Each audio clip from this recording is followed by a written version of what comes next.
Bona nit a tothom i bona hora, gràcies per ser aquí una vegada més. Donaré la paraula per començar al Pere Pladevall, que és un dels nostres seguidors, com vosaltres, com la majoria de vosaltres, des del primer llibre que el tenim aquí al costat.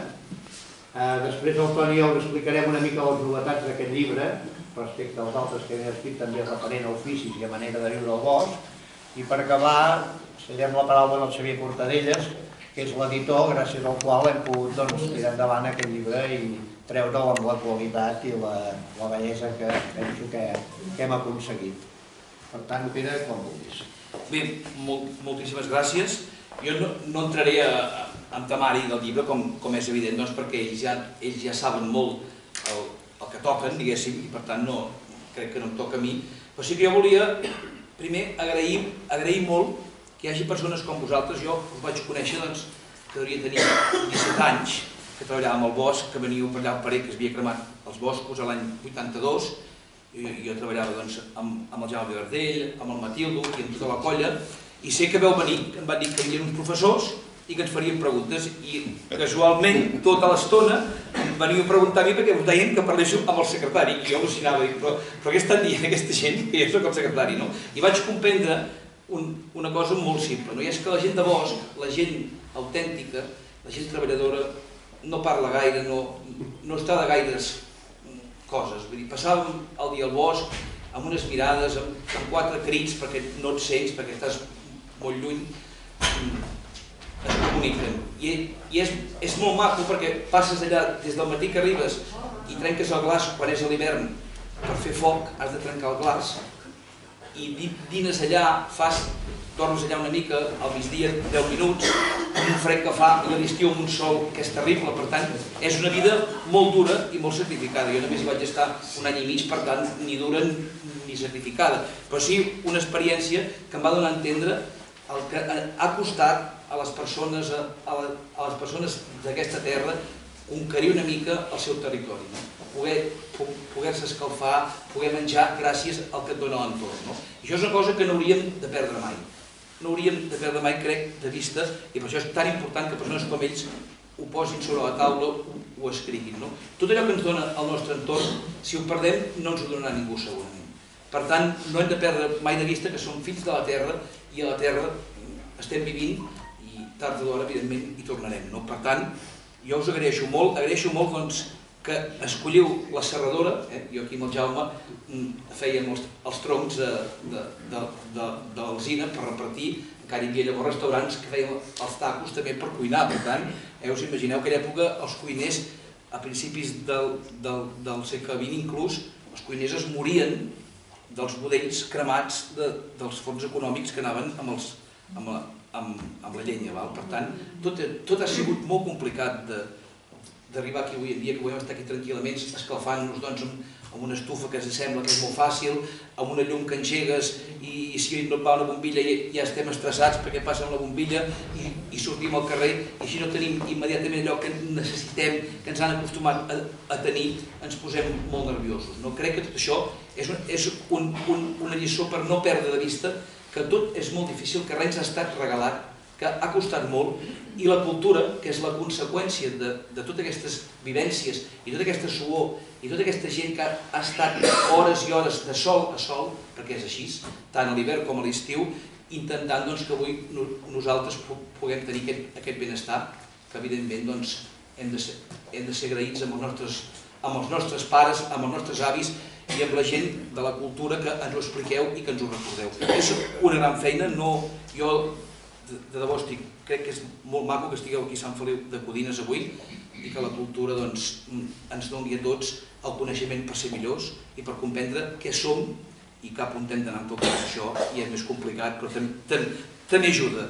Jo us dono les gràcies a tots els assistents. És una meravella que això pugui passar avui aquí, perquè ja no se'n parla gaire d'aquestes coses, ja no volem parlar. I jo crec que ho hem de reivindicar més que mai. Per tant, al Jaume, a tots els que han treballat al bosc 40 i 50 anys a la seva vida, a tots els que han fet oficis tradicionals que estan perdent, gràcies a ells avui podem tenir tot el que tenim. I moltes gràcies també, de debò, a l'editor que ha arriscat, que no és fàcil avui en dia arriscar per algú que vol explicar alguna cosa. Jo, evidentment, no sóc qui per agrair-li, però sí que em sento molt reconfortat que vostè hagi apostat per aquests autors que ja fa molt temps que treballen en l'àmbit del descobriment del nostre entorn, la nostra terra, els nostres productes, i per tant, gràcies també, perquè així el podem tenir entre mans, i res, que disfruteu molt, que segur, ja ho veureu, són molt interessants. Moltíssimes gràcies.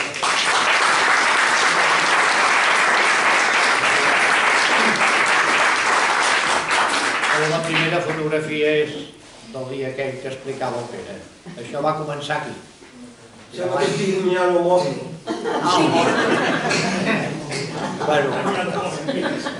Ja els coneixeu segurament, són el Joan Serra i el Miquel Sala. I quan vam arribar el primer dia, per començar a entrar en aquest món del bosc i de com es treballava i què hi fèiem al bosc i tot plegat, doncs com que clar teníem el Jaume, que era de la família, em diu, Jaume, a veure com ho fem això? Un dia al parer, aneu allà dalt, jo hi seré, ja us presentaré, ja parlarem i tal. Sí, cap allà, amb cara de babaus, està preguntant, i el Jaume per aquí? No, no hi és. No hi és, va dir que ha trencat una serra, ha anat a buscar-lo. És que volíem parlar de... Val, el que deia el Pere, no? Poques paraules, sí, molt bé. Tu ets de Can Cota, oi? Sí, val, anar fent. Van parar, això sí, es van parar, es van asseure, van anar a les eines, ens anaven mirant. I bueno, aquesta va ser la nostra primera entrada amb gent de bosc. No cal dir que després, amb la còpia de temps, el que deia, costa molt d'entrar-hi, però quan hi entres, quan pots començar a parlar amb ells més d'un dia, més d'un altre, i cadascú va veient per on van els trets, doncs ens ho vam passar molt bé. Penso que vam establir uns llaços no d'amistat, però sí de confidencialitat. I si alguna cosa ha arribat fins on estem és perquè vam començar aquí, amb en Jaume, amb la seva colla, després amb l'Albert Bertran, que encara feia piles de carbó en els saulons, amb la família d'ell, que ens van explicar les seves facècies des que havien fet carbó al Montseny fins que van arribar aquí a fer-ne en els boscos de Sant Sadurní, i això va anar portant d'una cosa a l'altra. Després vam tenir la sort de conèixer en Xavier Cortadelles i a la Judit Castellà, que es porten una editorial, penso, molt acuradament, amb moltes ganes de fer les coses bé, i que ens van donar aquesta possibilitat d'entrar, de poder editar amb ells. El que ens van demanar és que, esclar, que nosaltres estàvem molt seguits a la zona del Vallès i d'Osona fins al Montseny, que miréssim d'obrir-nos una mica tot el que podia ser la feina al bosc, d'una manera, si no extenuant, almenys el màxim possible, que és tot el que es pogués treure del bosc. I vam començar a buscar per aquí i, a més, eixamplar-ho a tot el territori català. I aquest ha sigut l'objectiu d'aquest llibre. Penseu que el llibre Pinyonaires, l'últim que vam publicar amb el Toni, va sortir l'any 2014, doncs 4 anys més han fet falta per poder contactar amb una sèrie de gent, més de 60 persones de diferents llocs de Catalunya, que ens han anat explicant les seves experiències. També és veritat que en molts casos no hem trobat gent que ens l'hagi pogut explicar de primera mà, perquè desgraciadament ja cada vegada la gent és més gran, la que ha treballat al bosc, i coses com, no sé, com el fer pega o els calciners i tota aquesta gent, ja ha sigut molt difícil, o els reiers. Llavors hem tingut que recórrer a altres fonts, com són els museus, que per sort hi ha el Museu de les Guilleries, per exemple, sobretot tots els diferents oficis que es feien amb els castanyers, els roders, les dogues, i després amb el Museu dels Reiers, i gràcies a això, per tant, el que no hem pogut treure de primera o segona mà, perquè alguns t'expliquen, doncs, el meu pare ho feia així, o ho havia vist fent el meu oncle, o a vegades havia anat a ajudar, l'altre hem tingut de buscar en aquests museus i en bibliografia que hem trobat. Bueno, doncs, la qüestió és que hi havia dues fites principals a l'hora de fer aquest treball. Una era recuperar tots aquests oficis antics, que la majoria han desaparegut, encara el suro, per exemple, encara es treballa i algunes altres coses, però la majoria han desaparegut. Llavors el que ens interessava molt era conèixer l'ofici. I l'altra part que ens interessava molt també és, normalment quan es fan estudis de bosc, es fan sobre productivitat i sobre qüestions molt més tècniques, però en canvi tota la gent que havia treballat en el bosc quedava com una mica raconada. Qui eren, com treballaven, com vivien, això ens ha interessat molt. El cert és que la majoria de poblacions a la que anaves parlant amb uns i altres, aquí a Sant Feliu, per exemple, és un cas claríssim, que pràcticament tota la població ha anat al bosc. Ve a treballar durant tot l'any, ve a treballar per temporada, o bé per anar a recollir llenya, per anar a buscar bolets, per anar a 50.000 coses. O sigui, amb la majoria de poblacions catalanes, el bosc sempre ha estat viu, sempre hi ha hagut gent que ha treballat allà. Llavors, clar, ens interessava molt aquesta vessant. També és la més difícil. Pensem també que la majoria de buscarols, per no dir pràcticament tots els que hem estat parlant, eren buscarols de postguerra. Ha hagut la guerra, amb tota la duresa que havia tingut, tot va tirar bastant enrere. A la gent no li agrada explicar misèries, i llavors costava. Clar, a la que tu entraves i tenies un contacte amb aquesta gent, començaven a sortir coses, no? Llavors, més o menys, una mica... A veure, la classificació que fem també és molt discutible, a nosaltres ens ha agradat aquesta.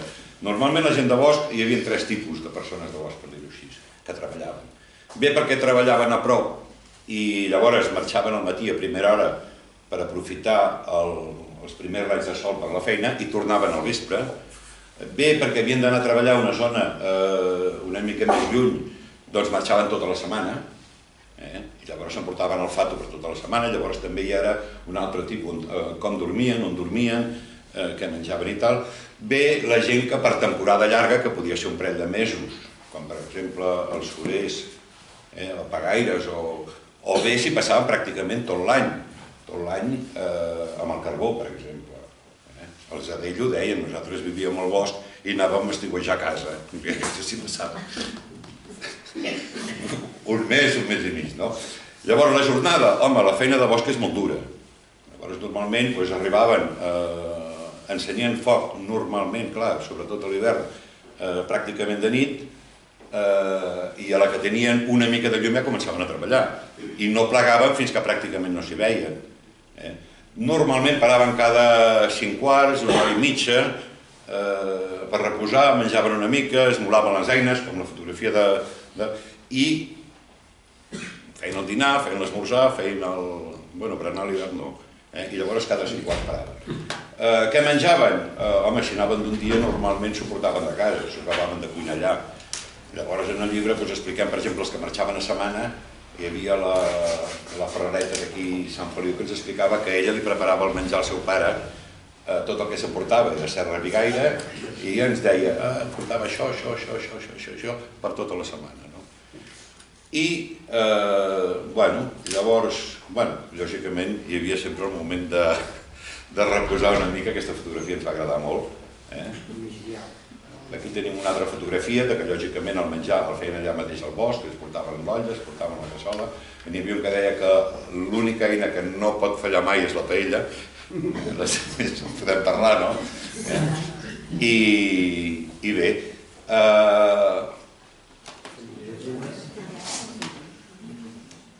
una de les coses que en el llibre ens hem ficat molt, que va ser molt interessant i al final era el que menjaven. Llavors hi ha tot un seguit de plats.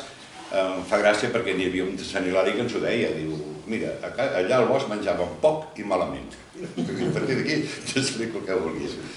I llavors hi ha tot un llistat de plats i coses d'aquestes que feien, sobretot també aprofitant tot el que treien del bosc, com podien ser bolets, com podien ser, si menjaven ratolins, si menjaven guilles, si menjaven toixó, si menjaven, llavors depèn de les zones, que si menjaven serp, que si menjaven llagardaix. Bueno, ara ens sobta i se'ns arrissen les pestanyes. Però, a veure, gent que ho ha provat, per exemple, n'hi havia un que ho deia, diu, és que l'arròs d'esquirol, diu, és impressionant.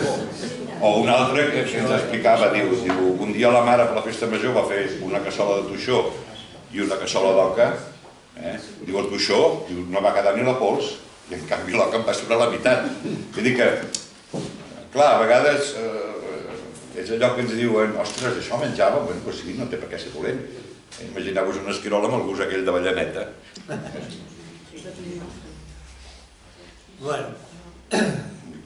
Bueno, aquest seria, sí.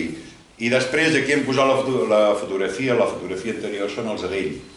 Els Adell eren una família de carboners que venien de Tortosa, dels molts de Tortosa, del Baix Ebre, van venir a carbonar aquí a Tagamanent durant molts anys i després van anar a venir cap a Sant Feliu i al final es van quedar a Sant Feliu.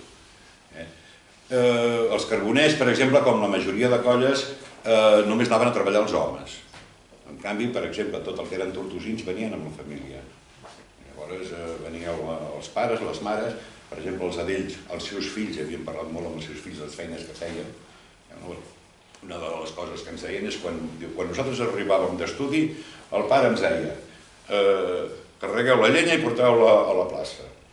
I cada vegada que feu un viatge deixeu una pedreta. Quan tingueu 20 pedretes podreu venir a sopar.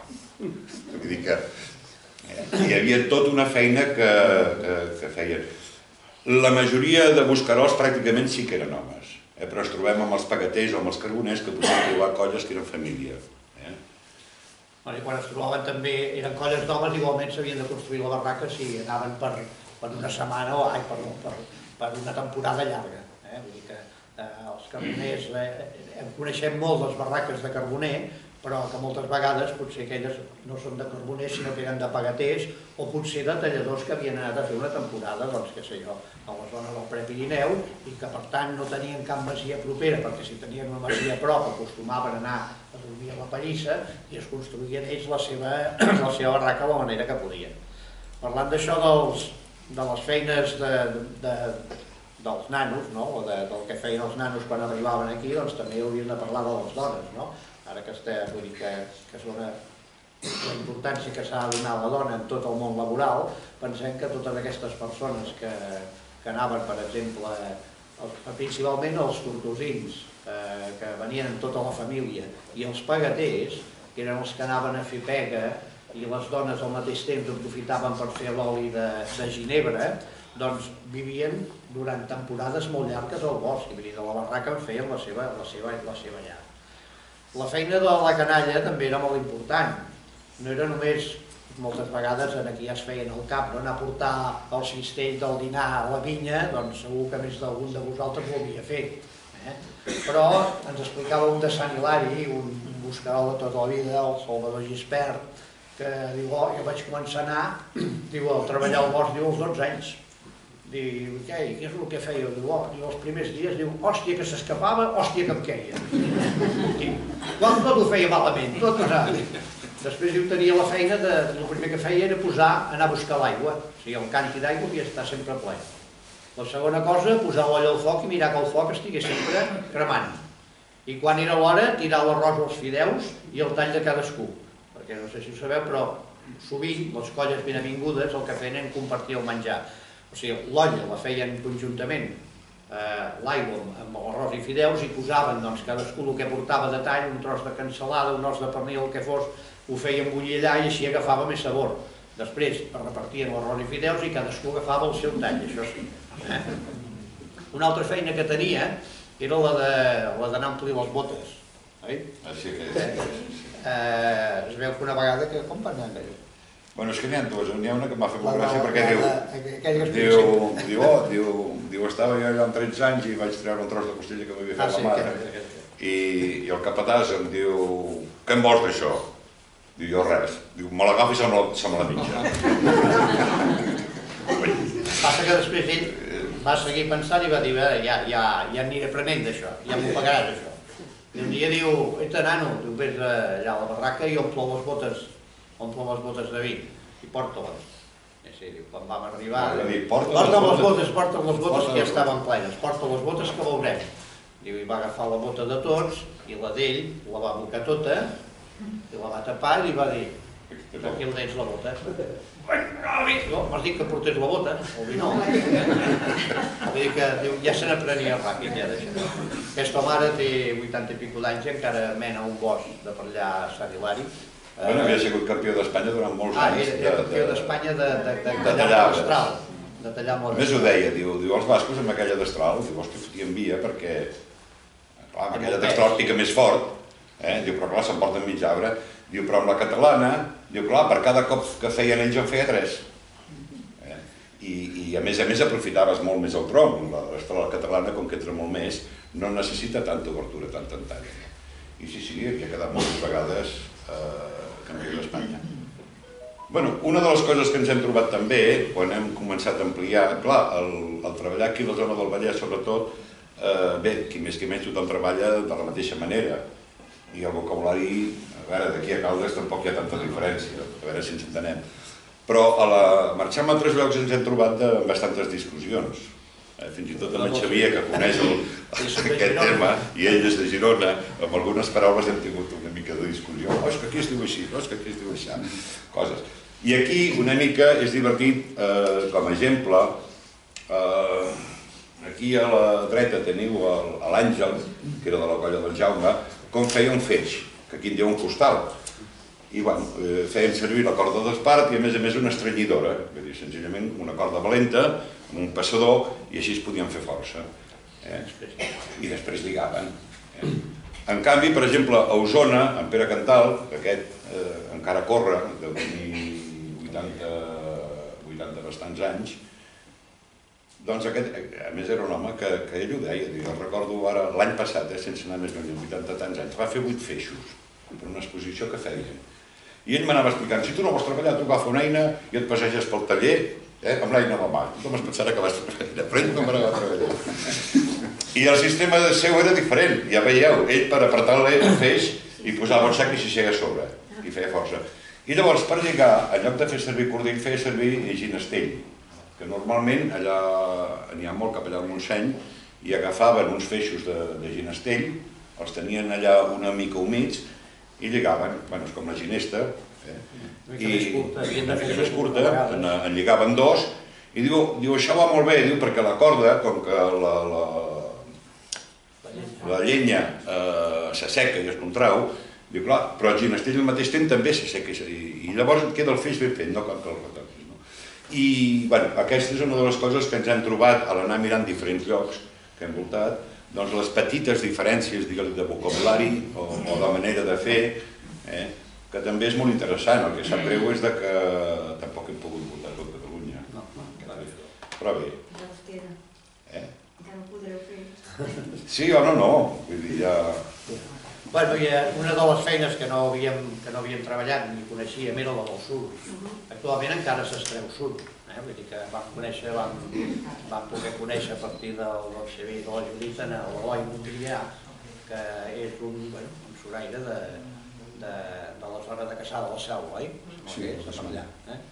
I vam tenir ocasió d'estar un dia amb ell. Allà hi ha una finca que ara està gestionada, em sembla, per la Diputació, i que estan mirant de revifar tota la treta de suro. I el problema que hi ha és que com que s'ha anat deixant tot això, doncs el suro que hi ha és de poca qualitat, s'hi ha posat un bitxo que el corca totalment, i llavors hi ha una part molt petita, em sembla que era un 10 o un 15% de suro que es podia aprofitar bé per taps. Tot l'altre anava per aglomerat i per triturar-lo i per coses així. Però vam poder veure tot el procés del suro, que era un procés que desconeixien. A més, cada any fan la festa del suro, que és molt interessant d'anar-hi. Si un any us va bé, ho fan cap al mes de juny, juliol. I que, a part de veure que hi ha gent traient suro de totes les edats i de totes les condicions i de tots els continents, diria jo, que van aprenent l'ofici perquè estan intentant revifar-lo, llavors es fa un esmorzar de surer. Es fan servir les panes de suro com a safates, i allà s'hi posa una barreja que és tomàquet, ceba i pebrot, i ben remenat amb oli d'oliva bo, i va ser un esmorzar seriós. Això del suro, ara penso també una que ens en va explicar que la gent que anava pel suro, la temporada durava un parell de mesos com a molt. Generalment dormien a la casa, si estava a prop, però a mesura que s'anaven allunyant del terreny, doncs es comien una pana grossa de suro a sobre i una sota i ja en tenien prou.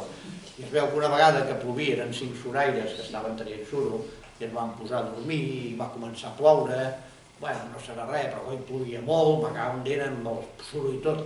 Sabeu que anem cap a la casa, que no està pas tan lluny, que si no ens mullarem, si amb llamps i trons i de tot, van arribar a la casa, tots cinc, havien sortit els cinc, se suposava, i arriben a la casa i coi, 1, 2, 3, 4, hosti, tio, fotés aquell, i falta, s'ha fotut, un d'ells, no li haurà passat alguna cosa, perquè esclar, anaven caient uns llamps per tot arreu, que van pensar aquí, s'enfonsa el món. Un dia res, de tornar, que n'hagi pres mal, tornem. Van tornar i el van trobar allà on l'havien deixat, dormint a sota un suro, roncant com una malaleta. Bueno, facècies d'aquestes que fan una certa gràcia quan han passat, però suposo que mentre ho van passar no s'ho van passar gens bé. Abans parlàvem dels pagaires, la pega aquesta que és el quitrà, de fet, d'alguna manera. El que feien servir per la pega per les barques, per l'interior de les botes, també es feia servir per curar el bestiar, per marcar-lo, i això es feia a base de les teies del pi. S'escalfaven com si fos una caldera, com una mica el procés del carbó però a l'inrevés, és a dir, posaven dintre de... Aquí no... Són uns fons una mica... Aquest que assenyala la fletxa, diguéssim, era com una mena de pila, d'olla, feta en fang, que es posava la teia dreta o posada de costat i llavors a sobre s'hi posava força marmanya, que diuen sota bosc, per cremar amb alguns troncs i s'escalfava que cremés força, que creés de moment una bona escalfor. I passava com a la pila de carbó, és a dir, que es coïa de dalt a baix. Per tant, al final no només quedava cendra, però a mesura que anava baixant, aquesta teia, com que tenen molta resina, anava suant. I aquesta suor que sortia de la teia anava a parar amb una mena de cassola que en deien l'olla, un altre recipient, i allà quedava parada. Quan la tenien allà, que aquest procés podia durar 2 o 3 dies, perquè anava cremant amb molta escalfor, però a poc, aleshores això portava una sèrie de vapors alcohòlics que no eren bons i ho cremaven i tiraven un tros de diari encès o una branca encesa i ho feien cremar. I del que cremava, quan ja estava cremat tot el que sobrava del cols, aleshores ho apagaven. Diu que per saber si la pega estava en el punt que havia d'estar, el bon pagater el que feia era, amb molt de compte, en treia una mica, amb un pal que sigui, la deixava refredar i llavors la mastegava. I segons el tacte del mastegar i el gust que tenia, sabia que la pega estava en el seu punt. Aleshores era el moment d'apagar-la tapant i passava a un següent recipient, que no eren res més que 4 fustes posades així, i la deixaven allà i al cap d'un parell de dies quedava compactada. Doncs la tallaven a peces per després escalfar-la i fer-ne el que fos falta. I aquests pagataires generalment anaven en família també a treballar al bosc. És a dir, marxaven per una temporada perquè havien d'aprofitar teies d'arbres que haguessin tallat, feia un parell d'anys o així, per tant anaven a boscos tallats i treien la soca, i d'aquesta soca treien les teies. I expliquen alguns que quan hi anava tota la família, les dones, al temps que es feia això, s'ocupaven de treure l'oli de ginebre, que era un oli que bàsicament tenia propietats curatives. I l'oli de ginebre el feien d'una manera semblant, feien un doble recipient, ho havien de fer en algú, posant un bidó, per exemple, amb tot el tronc del ginebre sense l'escorça, posats a dintre, i llavors al voltant d'aquest bidó calar-hi foc, fer-li molt foc perquè es creï escalfor dintre, aquest bidó tapat només amb una sortida, amb un tub a la part de baix, i això, a mesura que va suant tota la ginebra, el tronc de la ginebra, es produeix l'oli de ginebra que recollien en un recipient. O sigui, una feina de les dones i la feina de l'home.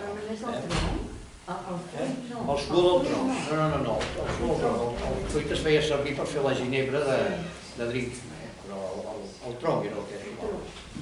Bé, una altra de les feines que també, clar, era tot el que s'aprofitava del castanyer. Llavors, una de les feines eren els roders. A veure, tota la zona de Sant Hilari i tota aquella zona que hi ha molt castanyer s'hi dedicaven i lògicament també anaven per temporada, que Rodera, per exemple, es veu una barraca on vivia. Què es dedicaven bàsicament? Bàsicament, tots recordareu les caixes d'arengades d'abans, que tenien aquelles 2 tires o 3, o les caixes de fruita. El que feien era això precisament, eren aquests cèrcols, que aquí, si veieu, ja els tenen, aquí veieu que ja els estan posant, i bé, anaven allà, tallaven... Normalment el castanyer s'aprofitava moltes coses. Per un costat, normalment, a la que creixien diferents tanys, deixaven els més macos per fer-ne dogues. Exactament. I feien els més amples per fer-ne dogues. Hòstia, com estic Les dogues són les parts de la bota. Sí. Les botes o són de roure o són de castanyer. Però el castanyer, com que rebrota molt, el talles arran i al cap de 10 o 12 anys, potser menys, ja hi ha tota una sèrie de talls que es portin.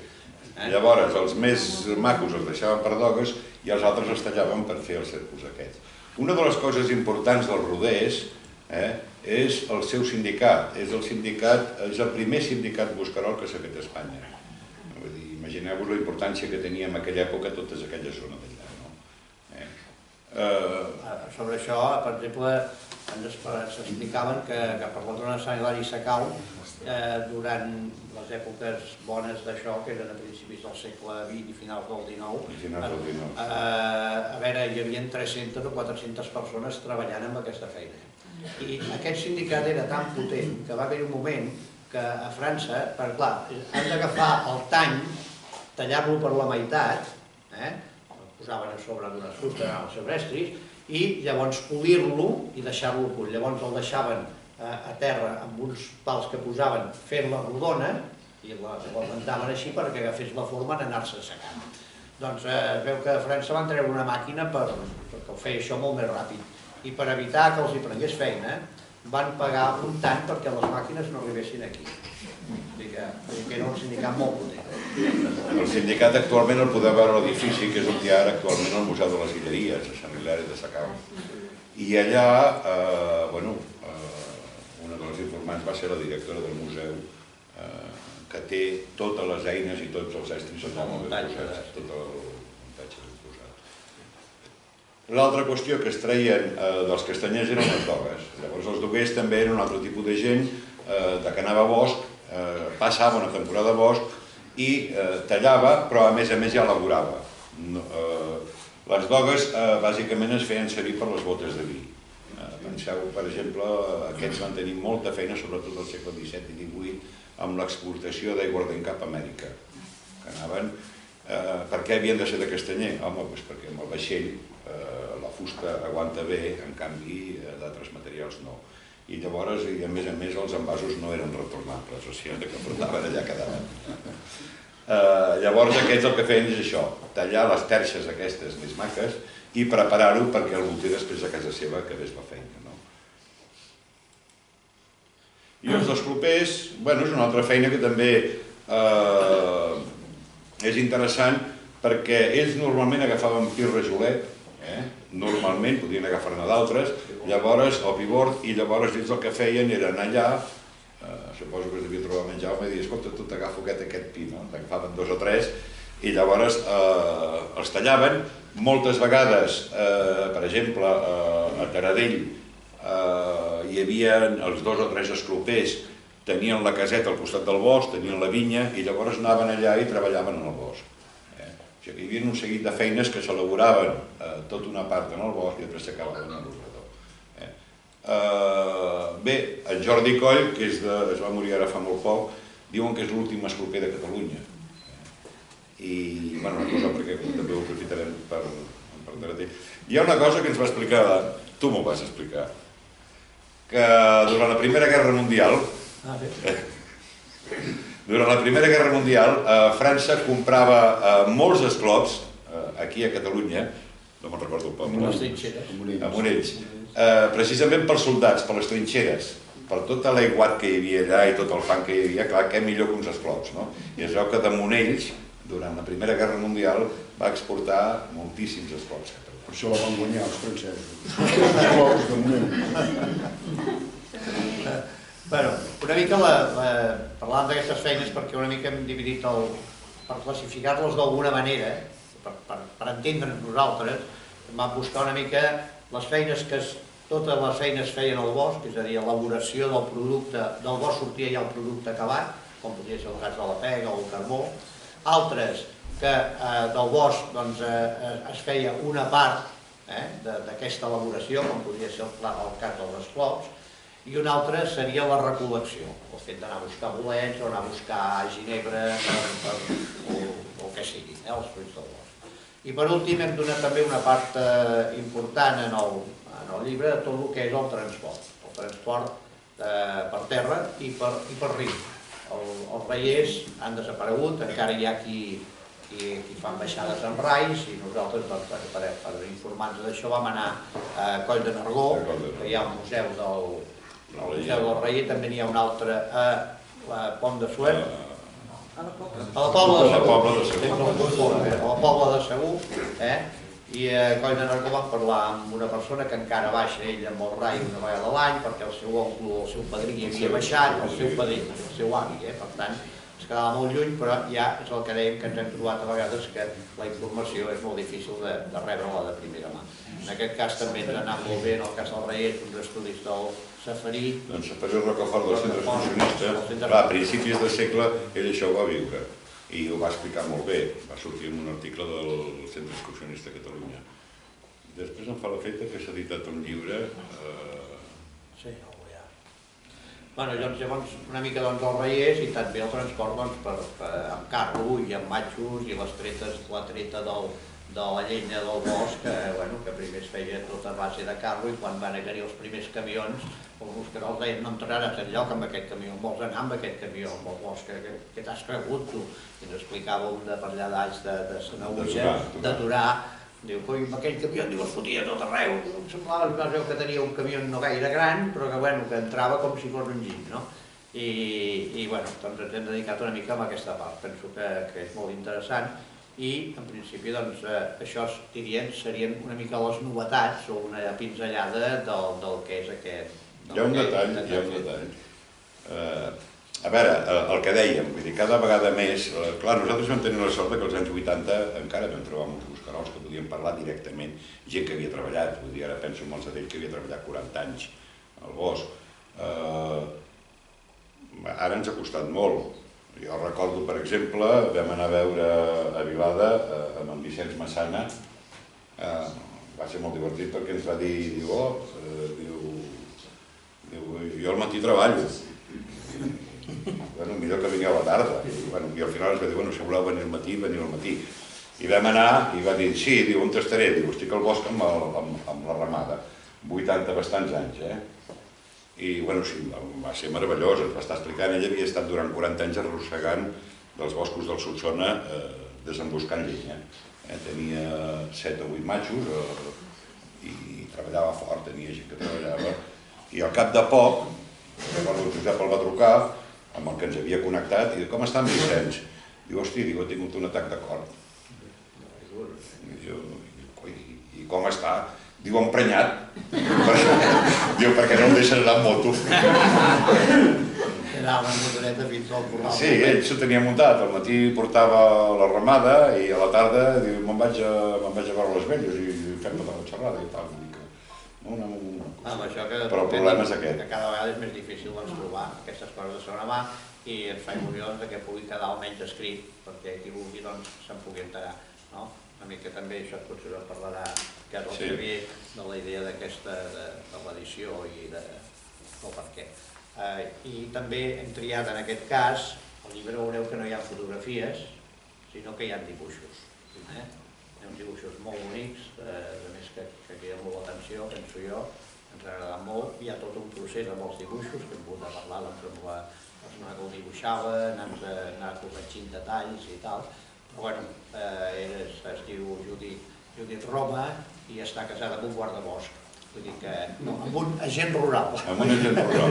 Això no n'hem parlat, però també ha canviat molt la cosa. De parlar amb el Ramon de Caldes als anys 80, que era un guardabosc de tota la vida, i ara hem parlat amb el marit de la Judit, que és guarda rural, i que, clar, els ha canviat totalment el panorama. Una cosa és guardar el bosc, l'altra és ser guarda rural. El fet de ser guarda ja implica una autoritat.